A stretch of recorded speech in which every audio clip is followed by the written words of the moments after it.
Good morning বন্ধুরা, কেমন আছো? আশা করি ভালো আছো। আমিও খুব ভালো আছি।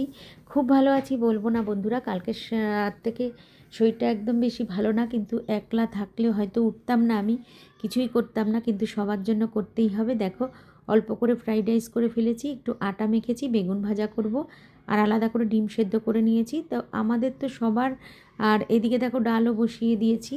তো রান্না বান্না করব, স্নান করব। আজকে শুক্রবার, তোমরা সবাই জানো আমি কিন্তু পুজো করতে হবে, তা সবার জন্য ঘরে রান্নাবান্না করে দিলাম। আমি তো পুজো টুজো করে যে হোক একটা এক সেদ্ধ ভাত খাবো কিংবা নাও খাবো, কোনো ব্যাপার না আমার কাছে, আমার পুজোটা আগে। কিন্তু প্রত্যেকের জন্য আমি করে দিলাম। এখন করে টোরে কিন্তু এগুলো ব্রেকফাস্টটা হয়ে গেল, সবাইকে খাবার দেব। আর ডাল বসিয়ে দিয়েছি, মাছ ভাজা, ডাল আর একটা কিছু সবজি করব। আর কিছু করব না আজকে, ভালো লাগছে না। তো চলো আজকের ওয়েদারটা শিলিগুড়ির একটু দেখিয়ে দিই। এই আজকে ঘোলাটে ঘোলাটে ওয়েদার, ঠান্ডাও ছিল, আমাকে দেখে